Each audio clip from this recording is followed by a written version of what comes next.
Good evening, everybody. How are we doing? This is another YouTube exclusive for the Around the Ropes podcast coming at you like we've been doing a lot recently. I'm John. As always, I am joined with Carl. Carl, what's going on? Not much. How you doing? I'm doing good. I'm really looking forward to this interview. Now, guys, if you have watched anything on FITE TV, not even just recently, for as long as FITE TV has been around, then the guy who you see on the screen with us is a guy who you have seen on FITE TV hundreds and hundreds of times. He is now the director of programming, but he's also probably the most synonymous person when you think of FITE TV, and that's Josh Shernoff. Josh, how you doing tonight? I'm doing really well after that introduction. Thank you very much. I'm happy to be here with you guys. Are we live? Are we live? We're recorded. Okay. And then well, this will go up on our YouTube page. But you'll use anything I say that's bad. Yeah. So okay, well, so we'll act as though we this don't is live. cut anything out. Yeah, we don't cut anything. 100%. I saw on the little on the screen that it said live. So right. Like, oh man, are we really like how much? Yeah, no, it's get myself canceled. So it just says that. Thank you guys for having me though. We appreciate it. We definitely appreciate it. Now, yeah, I don't. Sorry, okay. That was me again. No, I hit the wrong button on that one. That's all right. I'm holding my action figure in there, so it's like a little commercial in there. Yes, Carl. We'll get to that momentarily as well. Okay. But Josh, how long have you been a wrestling fan for? I know it wasn't my entire life, but long enough that I don't remember not being a fan. I think I was in maybe. I want to say it was. I know it was in at least 89 would be the latest that I got into it, and I think I was into it a little bit before. But I know just based on the things I remember watching as a kid, the pay-per-views that I remember getting and stuff. So I know that 89, but even then it was going to the video store. So I may have started becoming a fan in 89, but in 89, I'm renting videos from, 85 and 86 and 87 and 88. So I was really, but for me, I've been a fan since the 80s, as long as I can remember. So I was probably, 5 years old when I first saw wrestling. But man, I just forever. Was there a particular match that you saw or a particular moment where you're like, okay, I'm now becoming a fan of this crazy sport? It's funny, for as much of a diehard fan as I've always been, I don't have that moment. I don't have that memory of this is that first match I saw that really did it. I remember more in generally, I was a huge Hart Foundation fan and Bret Hart fan from very early on. And I remember that. So I think it was more or less just seeing some of these guys getting the action figures as well was a big thing for me. So I think getting all of that really got me into it. And I think it was probably a little bit here, a little bit there. My older brother, he's 2 years older than me. He was the one who kind of got into it first, if only by, a couple of days, but, cause then he would have shown it to me right away. But I know he rented, it was one of the early WrestleManias, WrestleMania 5, maybe 4 or 5, that he rented at the video store. So I would have watched it then. But I know that's his earliest memory, is renting that and just going, oh, this looks interesting. But we were huge, like He-Man, Thundercats, Ninja Turtles, all that stuff. So if you really look at it, like I was always into the like wrestling without it even being wrestling. Like He-Man, like what is that? That's pro wrestling. They're practically wearing tights and and they're big, juiced up characters there. So, or what I think was natural in Eternia. I don't really know, but so I've just always been into it, but I don't have that one match. I don't have that one specific thing, but my favorite of all time is Bret the Hitman Hart. So I remember him from very early on. Josh, I think you're the first person I've ever met who has ever said that He-Man is like pro wrestling. Oh, dude, it is. Old school pro wrestling. Like think about it. 80s pro wrestling. Maybe not today, but it is. I mean, you look at them, these are they're action figures. They're larger than life characters, and it's good versus evil. And that's, I mean, just look at them. They're wearing boots, they're wearing trunks, you know. They've that's, to me at least, that's so I've always Skeletor seen then would be the biggest heel then. Yeah. Oh God. Yeah. And he's got his whole stable. He's got Beastman. He's got Evil Lynn. You know, come on. Okay. I got a 10-inch He-Man for Funko Pop.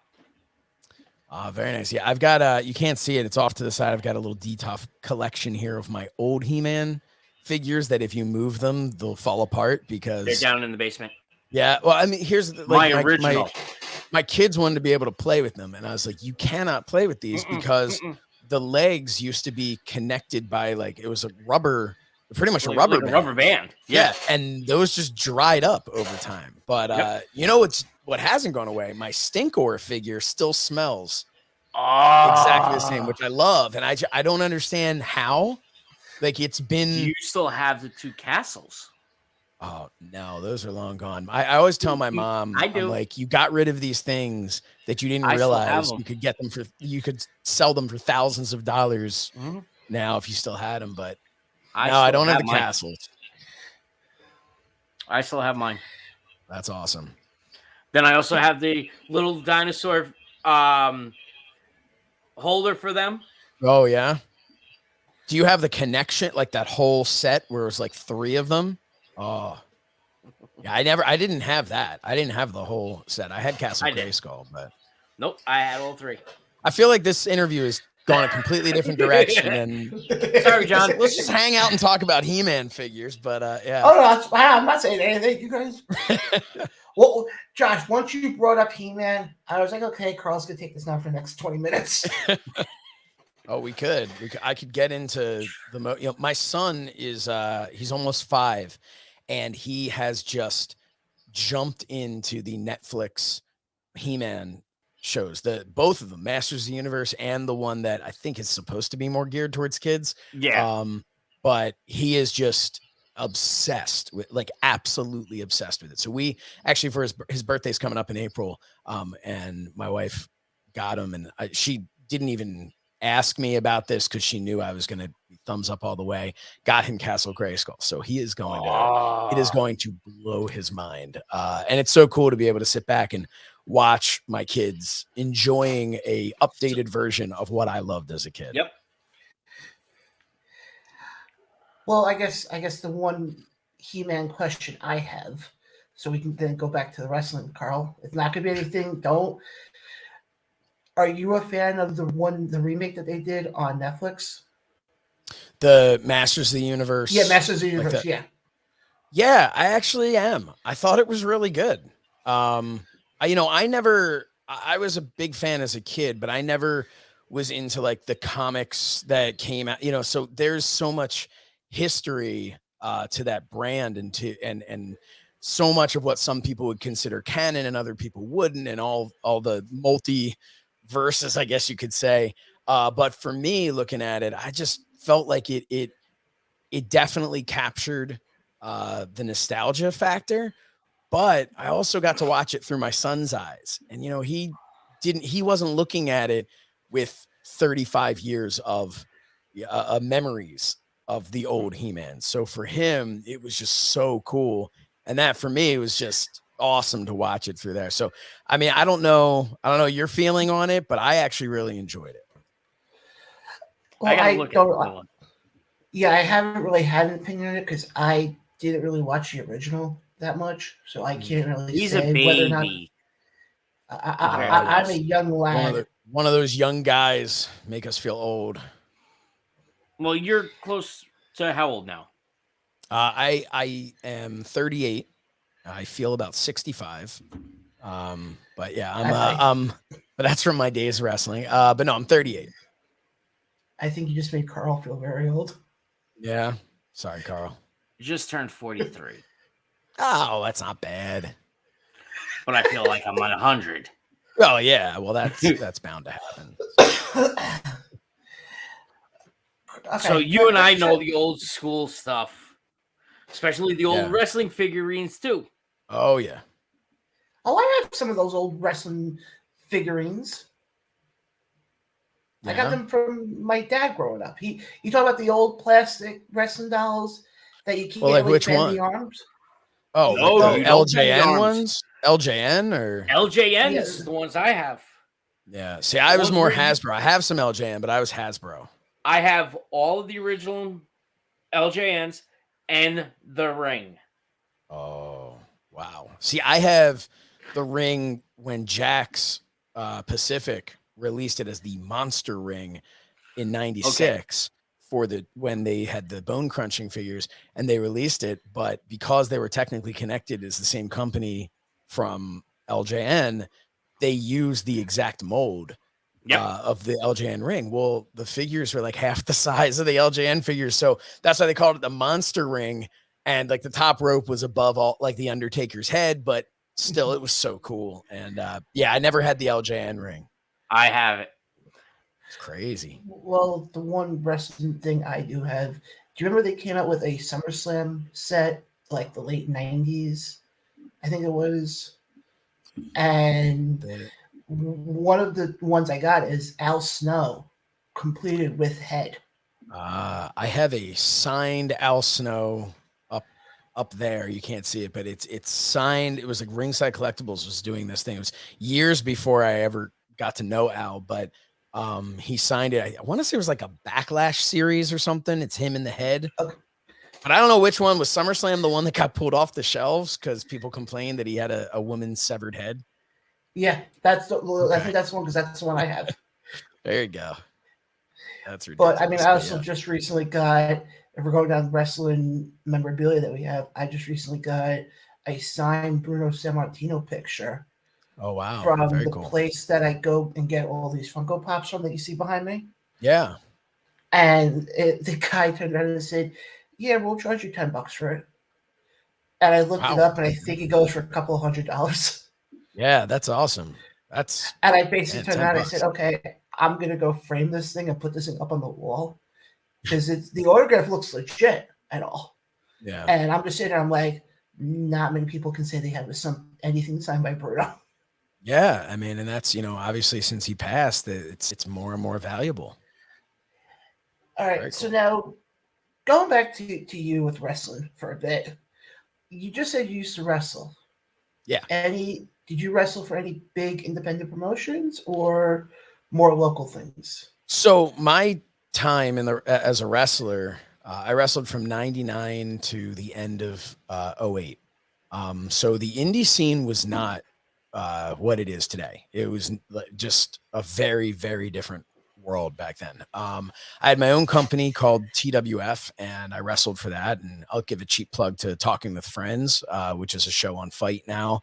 It's me and a bunch of my friends. And we're now talking about like just wrestling in general, state of WWE and all that. But our earlier episodes took you through took you through my whole background and everything and running a wrestling company and all of that stuff. And then all the way up until I left and wrestled for OVW when they were WWE's developmental territory. So that was the biggest thing that I did back then. We didn't have, Ring of Honor was a thing and I had actually tried out and got accepted into Ring of Honor school.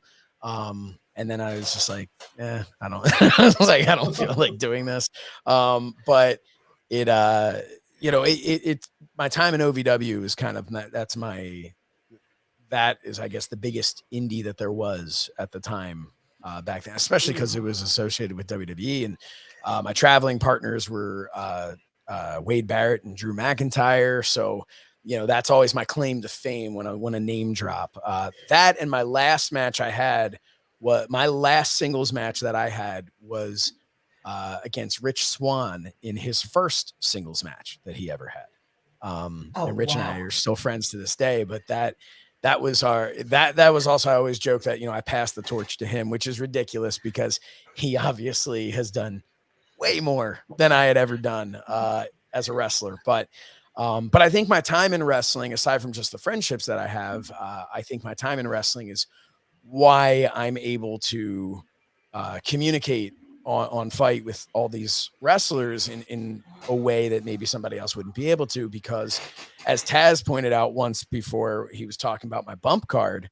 And, you know, that's something they always talk about, where I had and clearly filled up my bump card, because my body is not doing that anymore. But yeah, that's something I think wrestlers do respect, somebody who's been in there and actually has experience. So when I talk to them about it, and they can talk to me saying, okay, this is a guy who he knows exactly what it feels like to take this bump, or to do what, you know, do this, do that, be on the road and everything. So I think it's been beneficial, but man, am I happy to be doing what I'm doing now instead.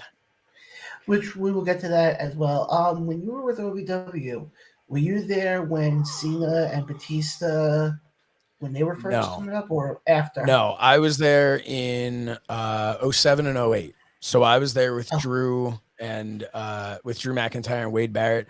I was down there with Matt Sydal, Sean Spears, which I think Cole Cabana was down there at the time. So it was right around they were. So I mean, that's actually, and I know you wanted to talk about my stuff with Cardona. Matt Cardona and Brian Myers were down there. As I got there was like the tail end of their time.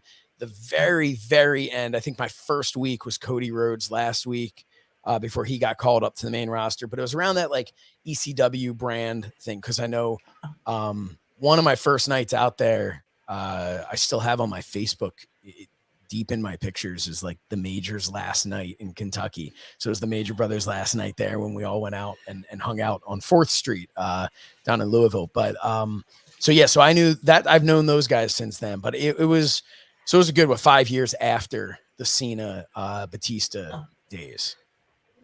Now, you said your writing partners were with Barrett and Drew McIntyre. Yes. Do you have any good stories of writing with them? So some fun ones. I'm trying to think of the ones that won't get anyone in trouble. But not that it was anything too bad. But I would say, I don't see them being troublemakers. No, not like that, but just I mean, we were young guys. We were in our early 20s, spending a lot of time at 4th Street, which was where all the bars were and everything. And so nothing bad, but I'm trying to think of what stories I can tell. But well, I mean, there were fun things. There was one car ride. I remember Drew was sleeping in the back seat, and so I'm 5'8".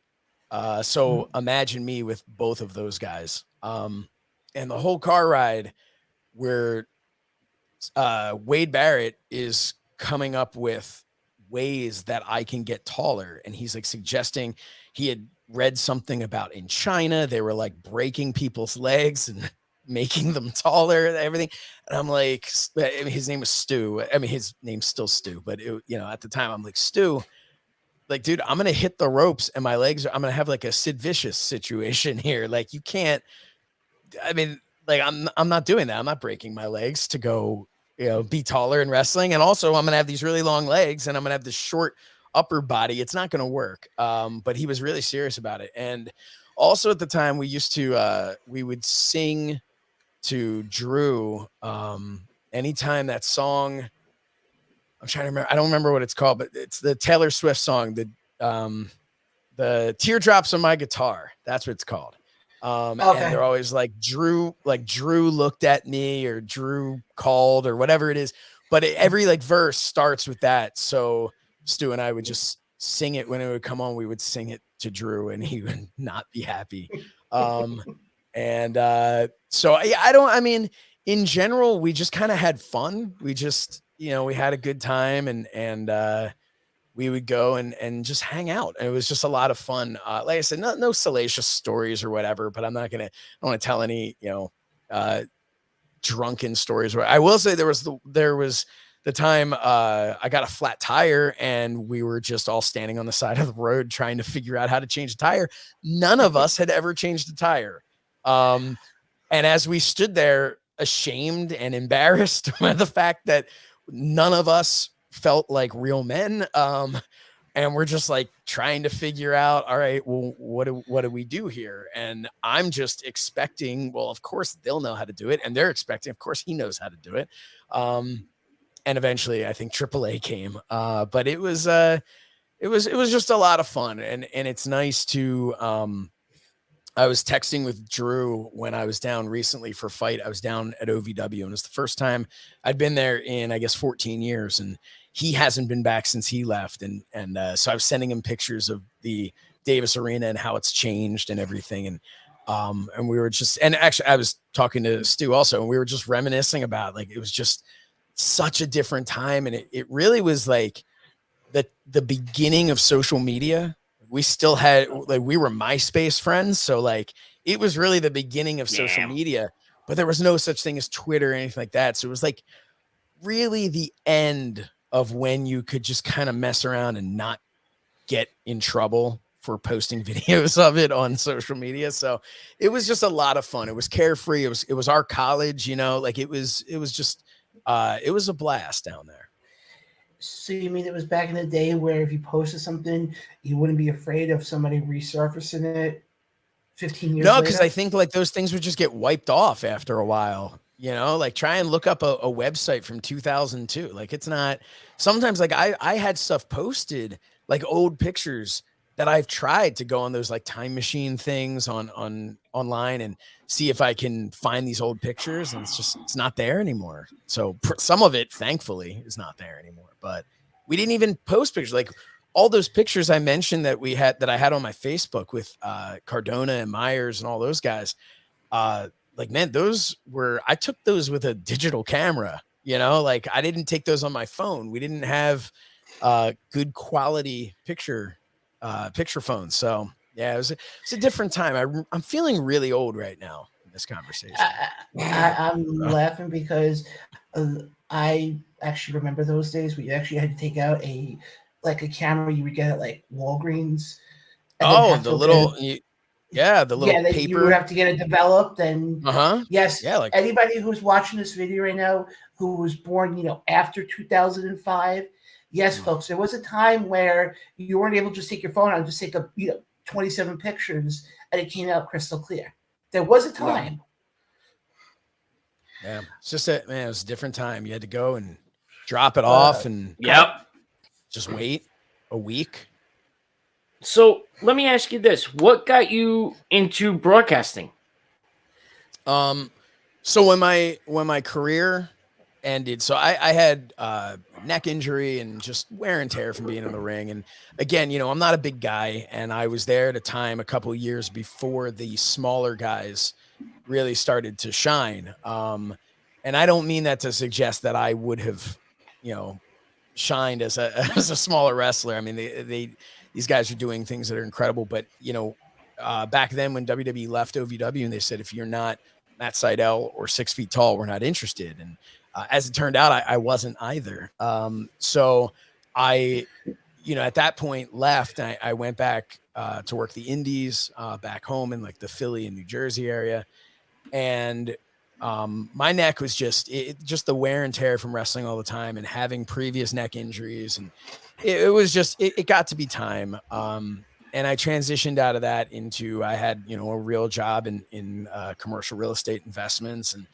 And then I also had my side projects where I got into producing web series and doing acting and independent films and stuff like that. So I was always interested in that side of things as well, and writing a comedy show and doing all that. So what happened was I kind of just got away from pro wrestling. I would always still watched it, but I got away from it. And I'd sit there and I'd watch as guys like Stu and Drew would, they were ascending and getting bigger and bigger. And I think there was a little bit of bitterness to how things kind of ended.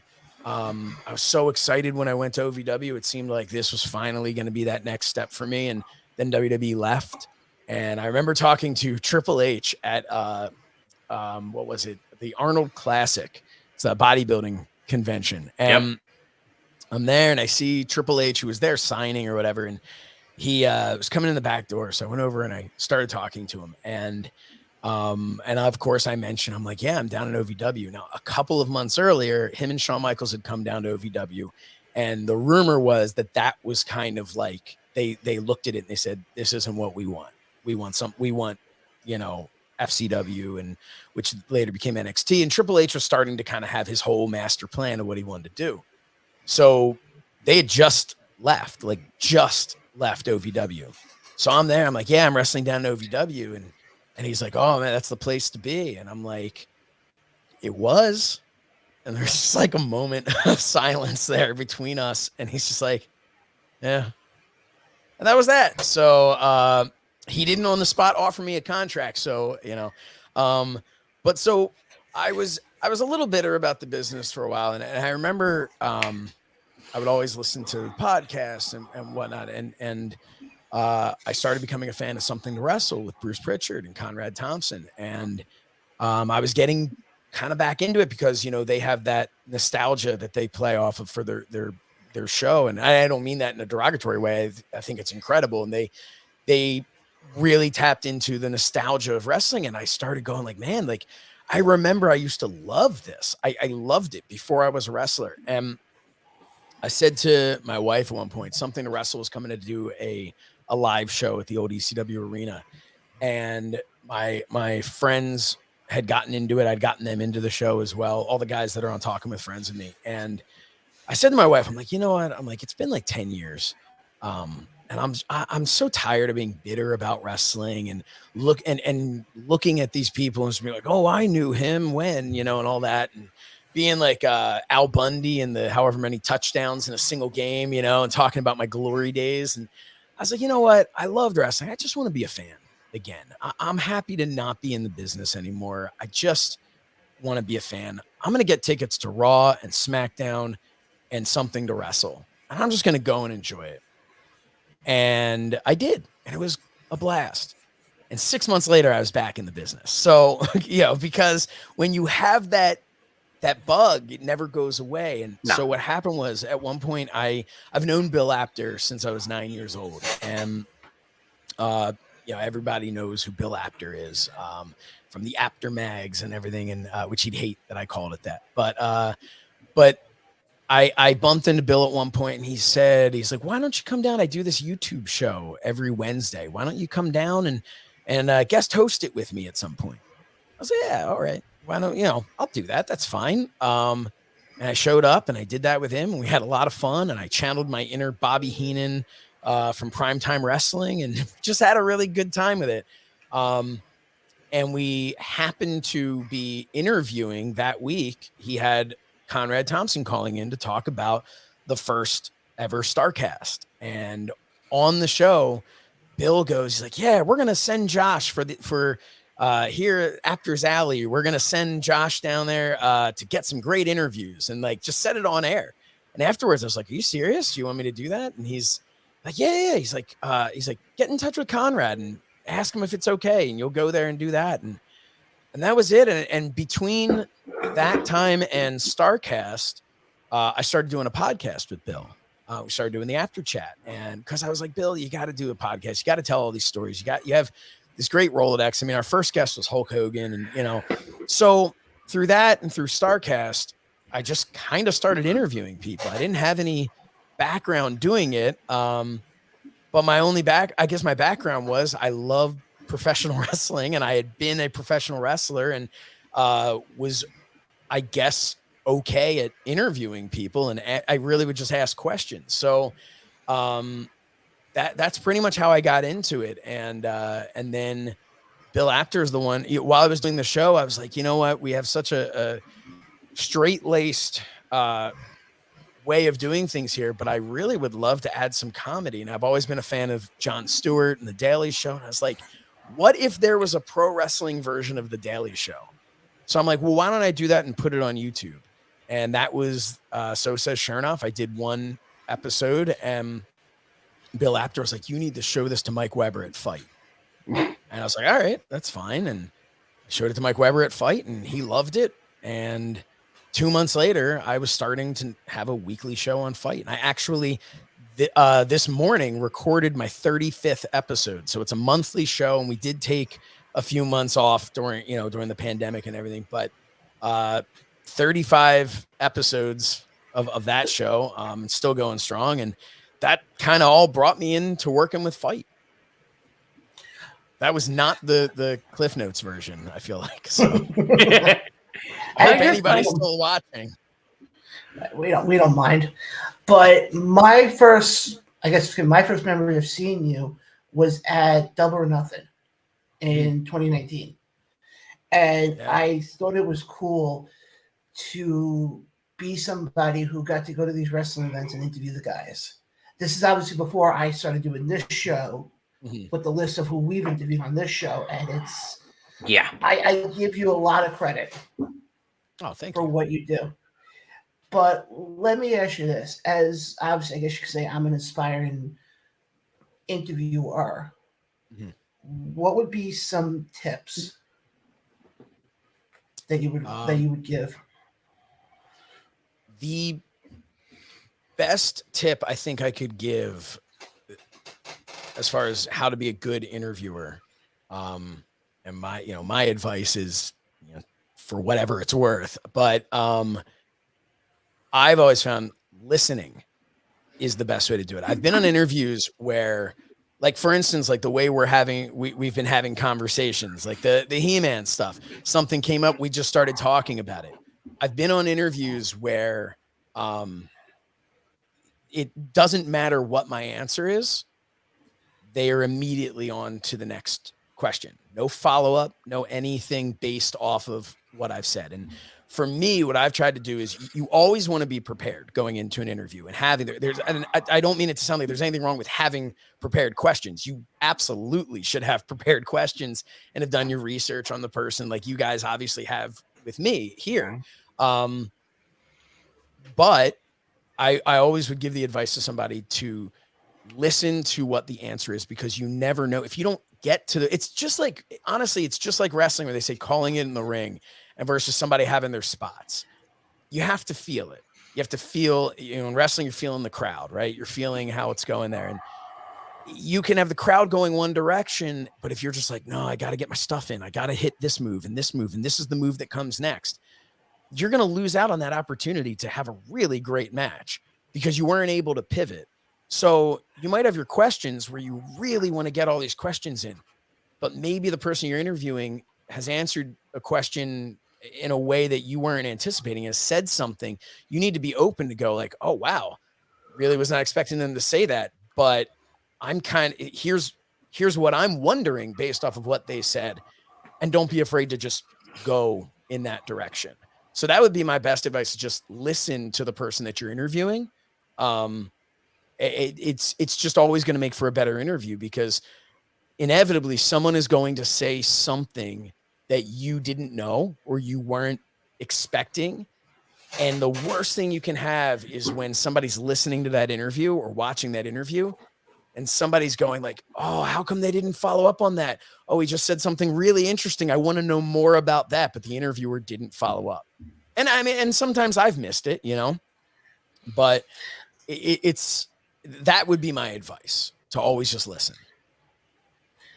And I agree. And that's one thing I try to do here is I always try to come up with follow-up questions, but then I always sit there and go, well, I don't want to hog up the screen for 30 minutes. Well, obviously, I mean, you listen to me talk. I'm not concerned with hogging up the screen, but it doesn't, to me, it doesn't matter, because if you have your fan base that's watching you, I like to think that people have gotten to a point now, and maybe I'm just, full of myself, but I like to think that when people now see on FITE, Josh Shernoff's going to be interviewing so-and-so, that hopefully there are some people that resonates more with them than just so-and-so is being interviewed. Because you guys know this, everyone has a podcast now, which is great that everyone has that opportunity to be able to do that. But with that comes everyone is interviewed, everyone. And there are only so many questions you can ask somebody. So to me, the challenge starts to become, okay, well, how do I stand out, right? Like, how do I stand out from everybody else. And, you know, that's where I hope that at this point, yeah, am I long-winded? Of course I'm long-winded. I love to hear myself talk. But more than anything, I always feel like I don't want to leave out a piece of information that probably nobody else cares about. I definitely put 30 words where I could have put one, but at the same time, I hope that people see my name on there. Josh Shernoff's going to be interviewing this person and go, okay, this isn't going to be some fluff piece. This is going to be good. This is going to be fun. We're going to have a good time. Josh's going to talk a lot, but at the core of it, whoever is interviewing may say something interesting. Well, that's with our show. I mean, when we started this show, not to pull back the curtain that much, but when we started this show, we had a conversation and we're like, okay, there's 9,000 wrestling podcasts out there. I don't know if there's exactly 9,000. That was just probably more. A random number I came up with. I said, you have a lot of them that talk about WWE, a lot of them that talk about AEW. I said, we have to be that show that stands out, that like we're different. So that's why with our show, we look at it as, okay, let's try to get the independent stars on. The people who may not have the name recognition, but who can be put on a platform like we have, and all of a sudden could get picked up by a promotion. Yeah. A great example I give of this, there's an independent wrestler. Her name is Billy Starks. She's based in Kentucky, I think, Carl? No, Indiana. Indiana, okay. She did our show a couple weeks ago. Now, I don't know if this was scheduled beforehand. The next show she did was not Sam show, Sam Roberts. Awesome. And I was like, yeah, I mean, it's and here's the thing. Maybe she got that opportunity because Sam or somebody that works with him saw the interview that she did with you guys. But on the other side of it, even if that's not the case, what you're providing by doing that, by focusing on the indie scene is, you know, the only way you get better is getting your reps in, right? So now, even if you were able to be the unofficial practice run before Sam Roberts, that's huge. Yeah, that's a great thing, you know, and that's really helpful to people. We look at it this way. We are the busted open version of Get Yourself Over Monday that they had, if you remember that time. So that's what we're basically doing, is we're trying to get them over with the audience. Other promotions turn around and says, oh, look at, okay, this gentleman was on this one, or this young lady was on that one. Okay, now we can start almost connecting the dots with other promotions for wrestlers. Oh, I think that's awesome. But I mean, our biggest, I think I know where you were going with this one, John, but we actually just had a major company on our show a couple of weeks ago. We had Upper Deck Trading Card. Yeah, I saw that. That's awesome. With the AEW line. It was the guy that designed that whole line was on our show. So for that, it's known as, okay, what are we doing that these other promotions aren't doing? Right.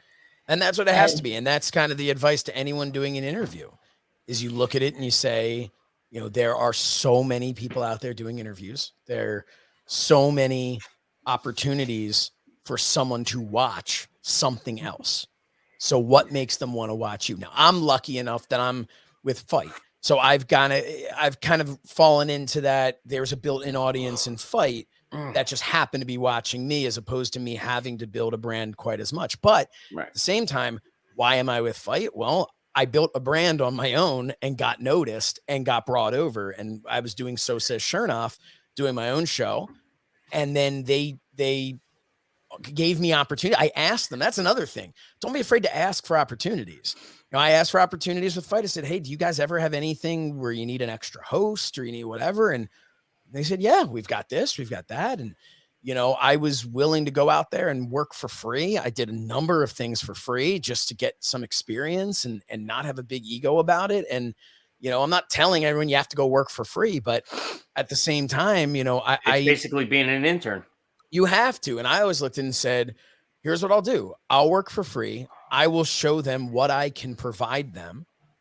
And then I believe in myself enough that they're going to want to pay me if I said, hey, I can't do this for free anymore, that I've now become valuable enough to them, that they see a reason to work with me. And I think, it's the ability that I have to, I guess, perform on air. I don't know if it's really performing or whatever, but to be able to do that, but also the behind the scenes. And that's been a great opportunity that I've had with FITE as well, to be able to produce and now work to even more behind the scenes with everything that we're doing there as director of programming and stuff. So, it's that my one other bit of advice would be to be open to anything.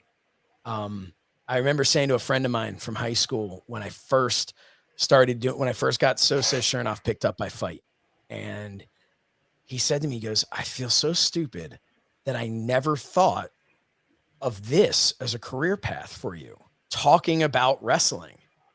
And I was like, man, you think you feel stupid? I'm the one who was taking bumps all the time, when it turns out that I could have just been doing interviews.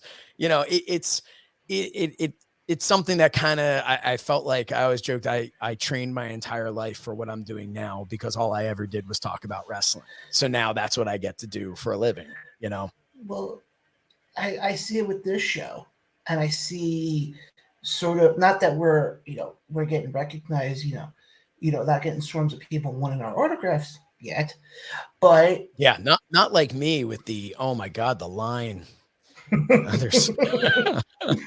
Well, I just did recently, a couple of weeks ago, I just did a guest spot on one of the local rock stations by me. The guy, cool. He's a morning host, and he's a huge wrestling fan. And he was doing a wrestling themed rock / entrance show. And he wanted me on. And we're doing the show, and we're having conversations. And he turns around, now mind you, this is a guy who's much older than me.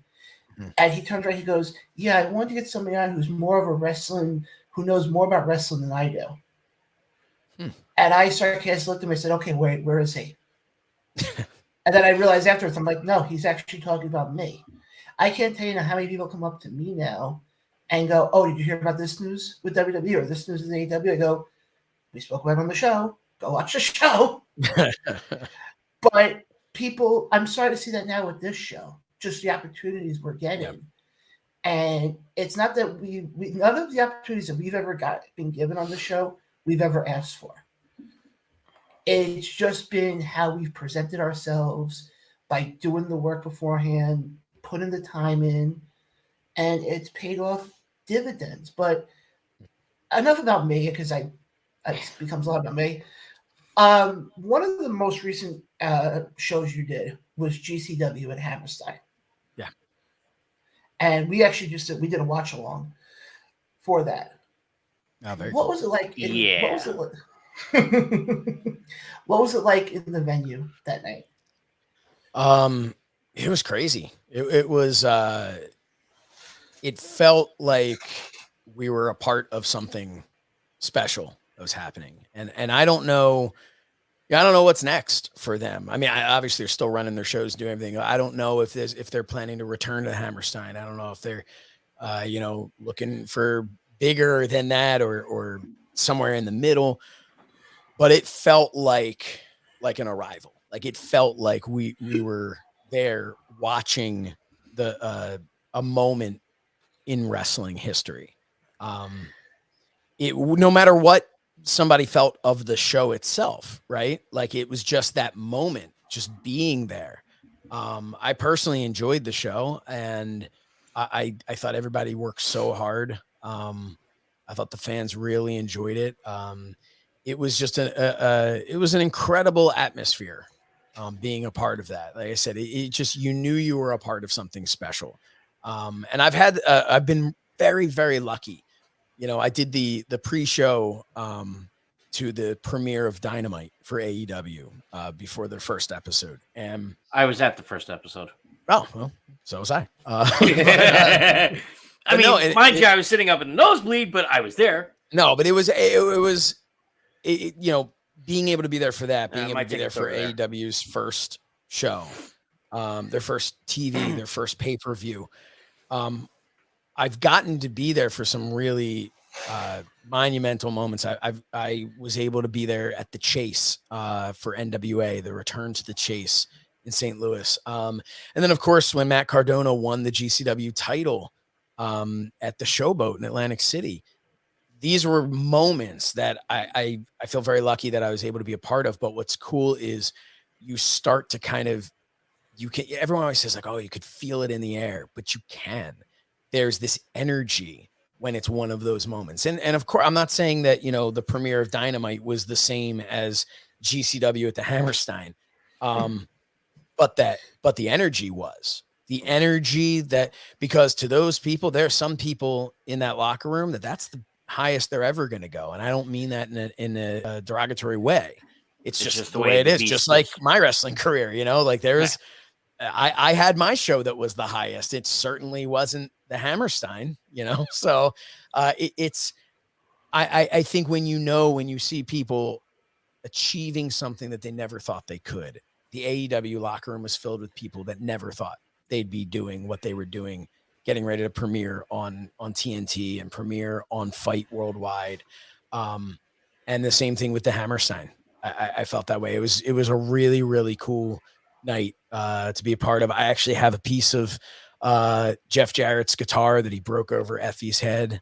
That good old Effie. Yeah, Brett Lauderdale gave to me, which was I wanted the whole guitar, but hey, it's all right. I appreciate You'll take a piece. I'll take a piece. Well, the GCW show, to me, it felt like it was old school ECW feeling. Mm-hmm. That was the vibe I got. Yeah, it did. That it was felt the vibe, and I'm like, I miss that vibe. Yep. So you were really right there on the edge of your seat, and John can attest for this. I swore on our show with some of the moves. I was like, oh yeah.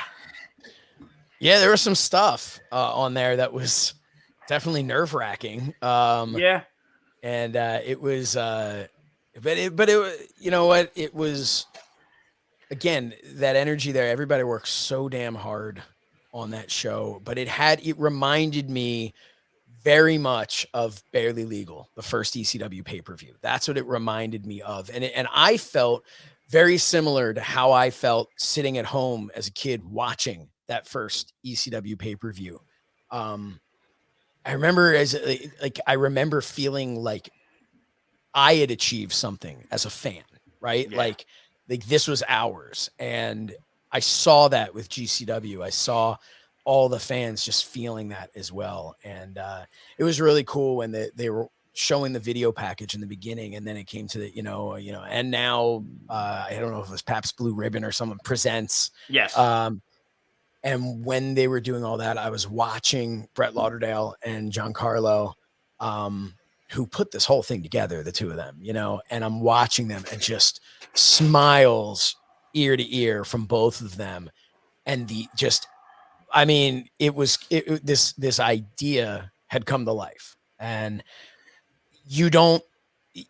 there aren't that many firsts in wrestling anymore, in life in general. I feel like right now, so much has happened, so much has been done, that it's now to be able to experience something like that, the first big show for something like that. It was really, really cool. Now, Josh, let me ask you this now. You had said before about GCW possibly returning to Hammerstein. Do you think there's a chance that GCW could do a show in a bigger venue, a la Madison Square Garden? Or even not the Garden, maybe the theater area? That's, Yeah, I mean, I'll be honest, I don't know what the size is of the theater, like comparatively to like the Hammerstein. I think you can never say never, I don't see them jumping to Madison Square Garden because of the nature of what it is. I don't know that you can sell it to that large of an audience. But I might be wrong, because I think they've shown other things. I think it all depends on on who's going to be a part of it. You know, crazier things have happened. I mean, look at Ring of Honor, New Japan. You know, but at the same time, that sold out. That Madison Square Garden sold out for Ring of Honor and New Japan when everybody thought they were getting Cody and the Bucks. And I think they all still got a great show. You know, I was there live. I loved it. And I thought that everybody did an amazing job. And I think the audience, I don't think anybody was let down when it was all said and done. But I think you eliminate Cody and the Bucks ahead of time. I'm not entirely sure that would have sold out. Well, so that's kind of, I guess it all depends on who's headlining, right? Well, I've always made the argument that they were able to sell out also because it was WrestleMania weekend. Well, and that's true every too. Wrestling fan there, because the argument's always made. Look at what AEW did at Arthur Ashe Stadium. Right. And you didn't have WrestleMania there. So, but that's also why, AEW. Yeah. You know, GCW is not. You know, I love the guys at GCW. It's not taking anything away from them, but they're not AEW. They don't have the ability to promote on as large of a scale. You know, I mean, just money alone, you know, they can't compete in that regard. Not that they're trying to, but something like Arthur Ashe Stadium, you know, you're not going to get GCW at Arthur Ashe in its current form. It's just not going to happen. And I don't think that they have any interest in that. I don't think they want that. I don't know that they'd want Madison Square Garden. I think. You want to get this? Yeah, no. No, go ahead. No, I was just going to pontificate a little bit more. So yeah, whatever you were going to say. No, I want to get this to some of the other big topics going on right now. And I guess the biggest topic right now is Cody Rhodes. Mm-hmm. And where he will end up. Is it a work? Is he coming back to AEW? I guess the best way I can ask this question is, what are your thoughts on it?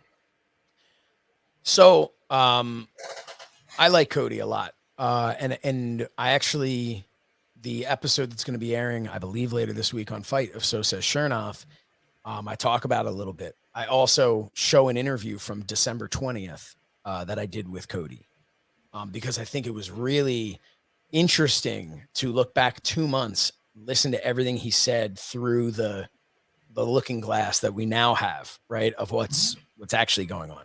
So it's kind of neat to look back on that. But Cody is a star. Cody is I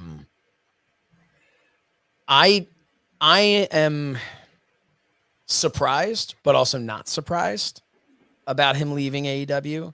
And I have always felt that Cody, and people are going to call BS on this. Like, oh yeah, you always felt this. Of course, now in hindsight, you know, you can say this, but I've always felt like Cody was going to go back one day.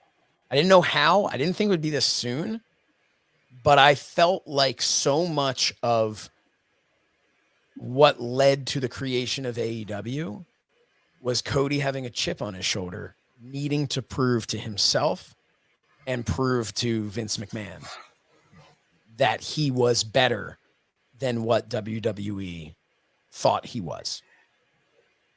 And I think that, and I mean, this is just me giving my opinion based on no facts whatsoever, other than just what I'm seeing. I think that Cody needs to go back and needs to become WWE champion, needs to main event a WrestleMania. I think that is important to him. And not in like the always a mark for himself. You know, a lot of the guys in the business be like, oh yeah, he's just a mark because he wants to be the champion. It's just a prop and all that crap. Not to a guy like Cody Rhodes, not to somebody that really came up in the business and in the way that he did. And I think, to me, and again, I don't know, this may have never crossed Cody's mind ever, but to me, I wouldn't be surprised if Cody is looking at it saying, for everything I'm going to do, I can be the top. I can build this thing. I can build a company that ends up being a more successful wrestling company than WWE. But WWE is, you know, as they say, then, now, forever. That is the case with WWE. They are the gatekeepers of wrestling history. And I think for a guy like Cody Rhodes and how much love he has for his father, I think there's a part of him that does not want to hang up his boots until the last name Rhodes is in the record books as a WWE champion, until a Rhodes is main eventing WrestleMania. And this is just me thinking this, just from the, you know, Cody is not my best friend. This is not, you know, he and I know each other, but this is by no means he and I having a private conversation where I really got to know inside his head. I'm just a fan like everybody else, but it just, to me, seems like that is important to him. And I wouldn't be surprised if he comes back and he has a hell of a run in WWE and then goes back to AEW. I think, you know, a lot of people have associated him with being AEW because of what he was to All Out, or All In, rather. I'm sorry, All In. But he was just an employee, and executive vice presidents of companies leave companies and go work elsewhere. So, you know, I don't know what the future is going to hold for him, but I think I'm not as surprised. I'm surprised it happened now, because it feels like we are right in the middle of the Cody Rhodes AEW story. Like, that's why it surprised me. 3 years from now, it wouldn't have surprised me as much, but I just felt like we were just right in the middle of his story, you know? And I felt like there was that inevitable heel turn down the line. Like, I felt like there was so much from a creative standpoint, but man, think about how big that pop's going to be when he comes back one day, you know? But no, I don't think it's a work. I really don't. I think this was just, I think it's business. And I think for him, it's proving something to himself. Well, to me, when I first heard about this whole thing, and that was when back in December it was reported that he was working without a contract, I thought, okay, this is going to play right into him turning heel, like you just said. Right. And then all of a sudden, when the news broke that no, he is actually leaving AEW, I was like, you're doing this a couple of weeks before WrestleMania? No. Well, it was also very surprising to me how I understand he's working without a contract. To me, I think that's the thing, like you were talking about WrestleMania. I think the reason it came to a head when it did was because I assume, and this is, again, I don't know, for all I guess, is Raw happening now while we're recording this? Maybe he's currently in the ring right now. I don't know. But I imagine that there was a WWE deal, right? So I imagine that there was that there was something already there, that it reached a point where it was like, okay, well, if we can't make a deal with AEW, that deal's here. It's time for me to go. And that's why I think it was so abrupt. And if you're watching this now and Cody Rhodes is there, don't tell me, because I want to be surprised. I want to watch afterwards. Well, from what I'm reading from today is that supposedly he might be teaming with The Miz tonight. Well, Miz is teasing. It's a tease, but that's not proof that he's so here's what happened. Miz and Cody were both in Cardona's wedding. And I think at that point, Miz went to Cody and said, I'm going to need a tag team partner in a few weeks. It's time to come back home to WWE. And that's not at all what happened. Well, but it's, you know. Not to spoil it, because there's been a lot of people who are spoiling it on Twitter right now. Let's just say the person who is Miz's partner at Mania, because the match has been made official. Yeah, don't tell me. I don't want to know. It is a celebrity. Okay. That's all I'm going to say. That's all I'm going to say. So, well, we'll have to talk about that in the future then. But But anyway, no, but that's just kind of my film. I'm throwing my thing here. That's just kind of that's my feeling on the Cody thing. I think it was just I think there's a deal that it was now or never for the WWE deal. Maybe not never, but now for this opportunity. The timing was right. So but we'll see how it all plays out. Now let me ask you this. You're Vince McMahon. Let's say Cody's deal becomes official, the vignettes start to air. Do you push for him to be on TV in like the next 2 weeks for him to have a match at Mania? Or do you wait till the Raw after Mania? I'd do it sooner. Honestly, I would do it sooner because I think with Mania being 2 nights in a venue that last go around was considered the biggest WrestleMania ever, and now they got to do 2 nights. I mean, sell out WrestleMania, make WrestleMania must see, make Peacock really happy, with all the numbers there. And then, I mean, get your ratings up going into it. Get people pumped about your show. Like, yeah, you can have it for would it be great for the next, here would be my thing. It can be a surprise on Raw, but the night after WrestleMania, the idea of that, all it's going to do is the entire night is going to be people just chanting for Cody, wanting Cody. And then it takes away from everything else, bring him in now. Let's get pumped for a match, let's get pumped for a match at Mania and put him on WrestleMania. Like that would be what are we waiting for? We don't have to wait. There's no reason. Take advantage of the fact that there is no, these people get released from WWE and get grabbed up by AEW, but there's a 90-day no compete. But there isn't that with Cody. To me, I'd have Cody on tonight. I would have him there tonight on Raw. Don't wait. Don't drag it out. The only reason I wouldn't have him on Raw tonight would be if their intention is to have it on SmackDown. But that's my opinion. My thing is this. You had 2 options. You could have gone with Cody.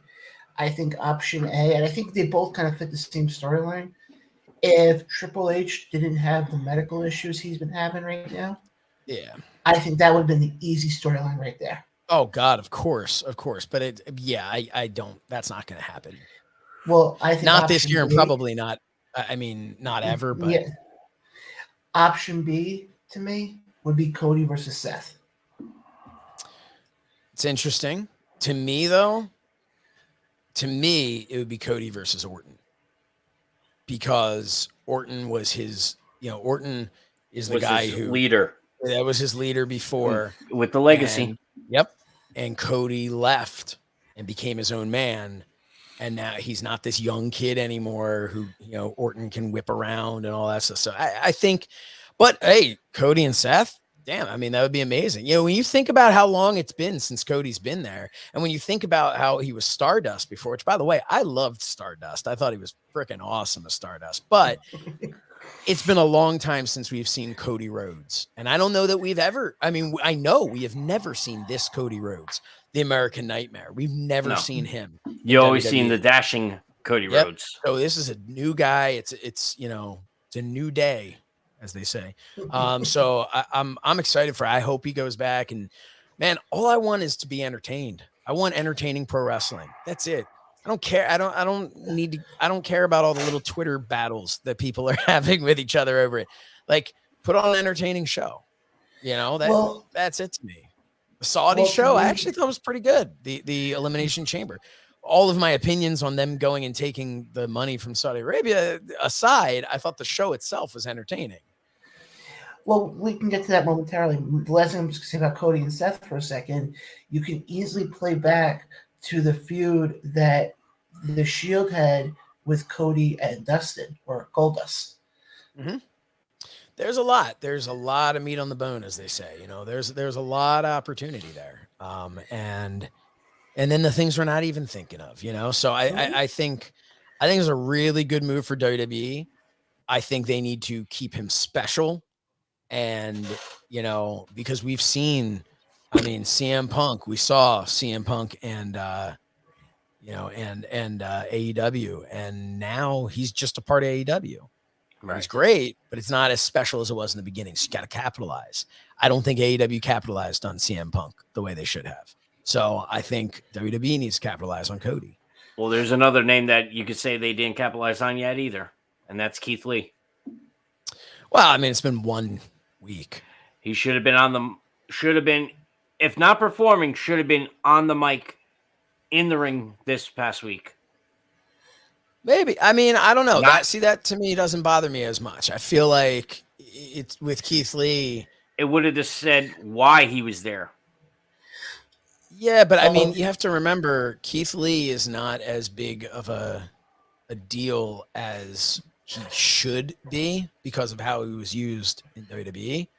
But I think I think give it some time. Drag that out a little bit. You're getting him in the ring, and that's what people love to see. They'll have their time for him on the mic. That doesn't bother me as much for whatever reason. I mean, I might be wrong, but it doesn't bother me as much. No, there's one guy that does bother me with what they're doing, and that's Miro. I don't know what they're doing with He's Miro. injured. Yeah, I thought he was injured. I've heard different things. I've heard he's injured.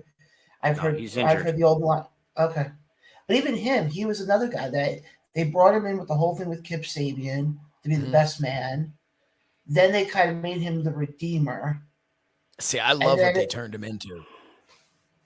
Yeah, I love the Redeemer thing and all that. I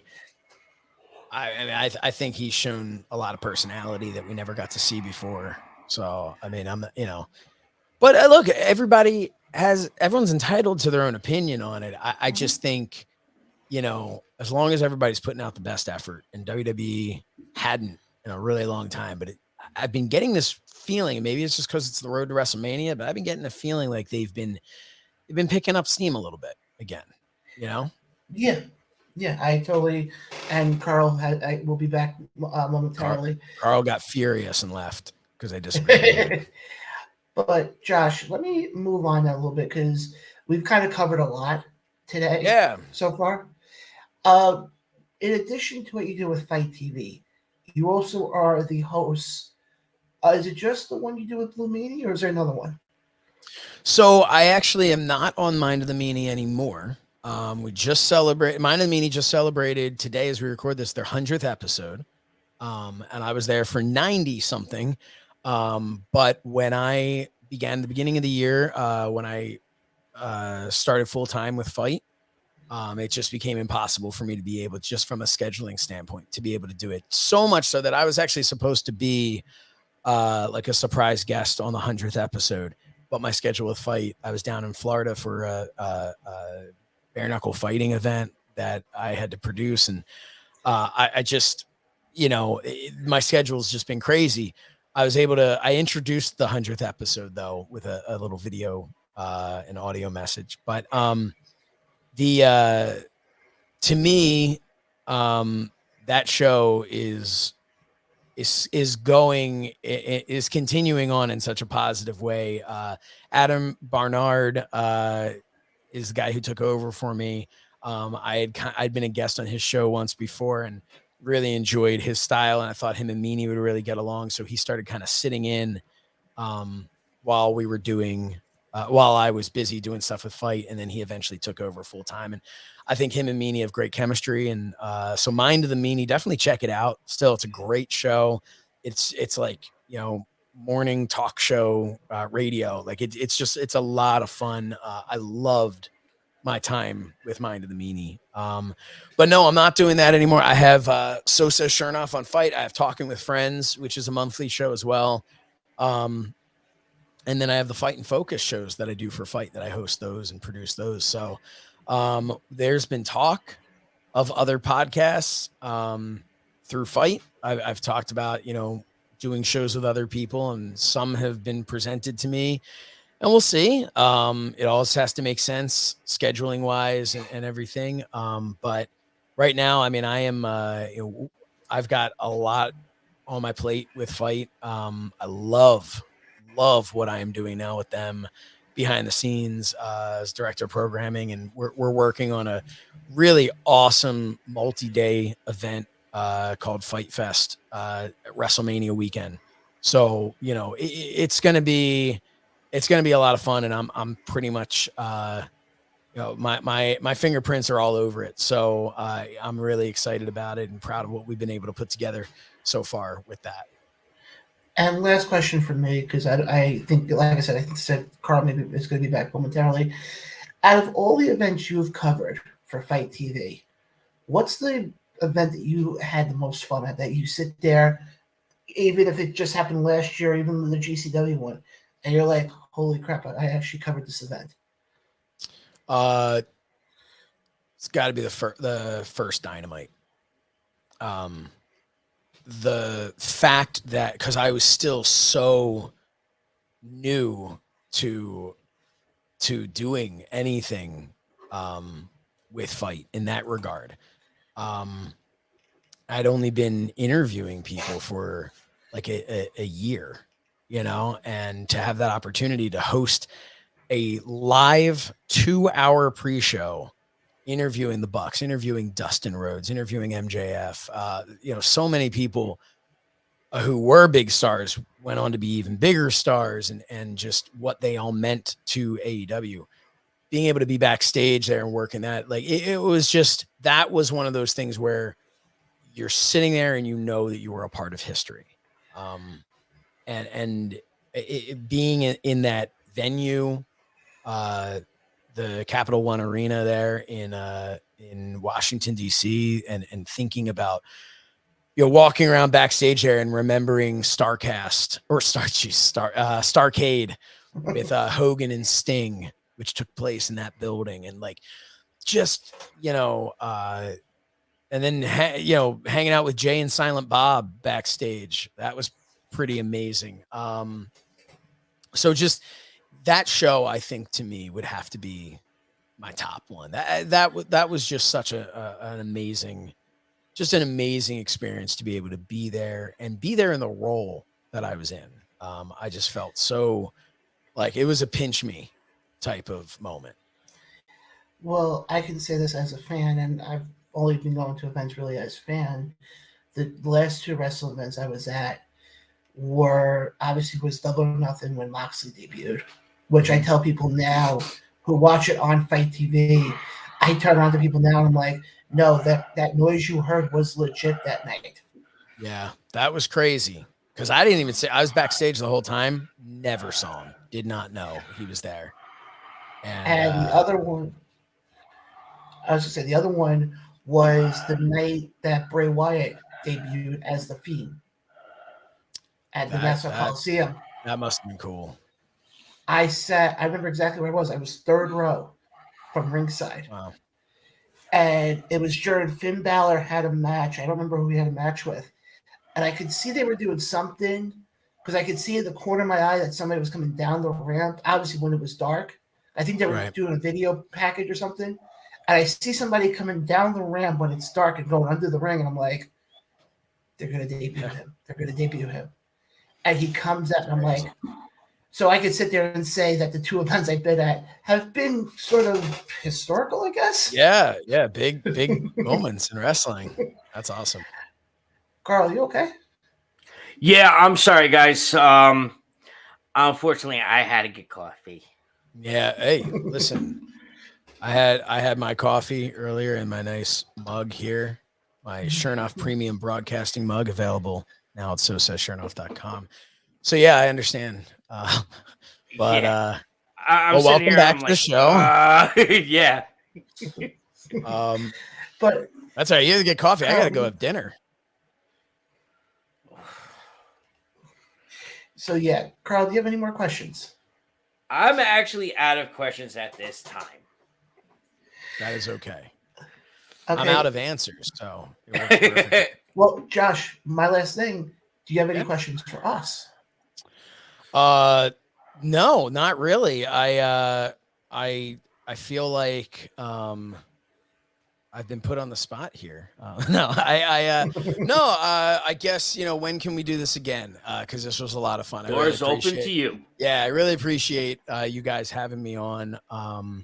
And you know what? You wanted to ask me a question about Matt Cardona, you said. Oh yes, yes. Thank So you. maybe we'll end on that then. Let's talk about my best friend in the entire universe, Matt Cardona. Well, that's gonna be a very simple question. How impressed are you with his post WWE run? What he's done with the NWA, GCW, and just his whole character that he's been playing? I am beyond impressed. His character work is great. His in-ring work is great. All of that stuff's really cool.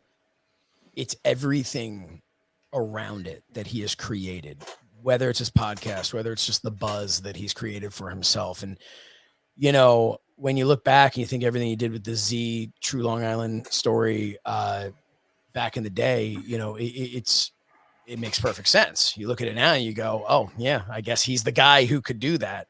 I'm just so impressed with his hustle. I am so impressed with his ability to make the best of any situation and his belief in himself. And I am genuinely, you know, I joke around my best friend in the entire world and all, you know, we have a lot of fun with everything we're doing. I am genuinely just so grateful to him for allowing me to kind of ride his coattails in these fun little segments that we do. It's some of the most fun I've ever had attached to professional wrestling is doing these promos with him. And I, you know, not to overthink it or anything, but I do take it. I take those promos very seriously because I don't want to, you know, he allows me to kind of get myself over a little bit and have some fun. And I don't want to do anything that is going to, that's my dog barking at me. I didn't know I had one. But no, I wouldn't want to do anything in those interviews that make him come off any way other than how he sees himself, you know? Right. He is working so damn hard that I don't want it to be like, oh yeah, that Josh Shernoff guy kind of ruined that moment for him. I want to be there to accentuate that moment. You know, I want to be there to make that even bigger in the way that a Mean Gene was able to do for so many big moments where, yeah, Mean Gene got himself over and had fun with it, but Mean Gene never took away. So I never want to take away from it. So I'm just really grateful that he has that trust in me to be able to be a part of those moments. And the best part is we never know what they're going to be. We don't talk ahead of time and say, hey, here's like a little script of what we're going to do. We just roll the camera. Yep. We roll the camera and have some fun. And it's been a blast. I'm very proud of him and the work that he's done. I do have to apologize, folks, by the way, because my dog, who wants to be another person on the show, decided to make an appearance once again. So I do apologize about that. It's all right. I love dogs. The dogs got to get their stuff in too, you know? Oh, yes. The dog has become his own character on this show, to say the least. But, Josh, we want to thank you so much. Oh, thank you guys. With us tonight. Where can our listeners find you, and where can they find you on social media? I'll be at the Wawa down this. No, they can find me on social media at So Says Shernoff across the board. I have it. I think it's right there on the screen. That's it. Facebook, Instagram, Twitter. I'm on there. Go to SoSaysShernoff.com. We got fun merch there. All the links to any of the shows that I'm doing. Links to get my action figure. The 2-pack with the Blue Meanie and also the Fight exclusive. There are not a lot left of either. So I think the Mind of the Meanie 2-pack, I think there's less than 20 left. So if you haven't yet, get it now. And we have a little more of the Fight exclusive ones, but not that much more. So go get those. And yeah, just check me out on Fight. If you don't have the Fight app, what are you doing? You know, go get it. There's so much free content on there. And it's really the best way. Don't get pay-per-view. It's the best way to watch these shows. You know, if you're going to watch Impact, NWA, GCW, AEW, if you're outside the US, although, you know, we've had AEW shows inside the US before, you know, so you never know what's going to be on there. You know, and you have a lot of the independent shows. Oh my God, so many independent shows. So yeah, go to FITE.TV right now or download the FITE app wherever you get your apps. And yeah, just if you ever see me at a convention or anything like that, or at a show, come by, say hi. I love to meet people. I love it when people tell me how good I am. So if you want to just be like, hey, I think you're amazing, like that would be really good for my ego. So I'd appreciate that. Well, Josh, you are very good. Oh, thank you so much. You didn't need to say that, but thank you guys. Thank you so much for having me on. I really do appreciate it. Again, thank you for taking time out of your busy schedule to be with us. Yeah, no, absolutely. It was well worth it. But for Josh and Carl, I am John. This has been another YouTube exclusive right here for the Round Ropes podcast. We will catch you guys on the flip side.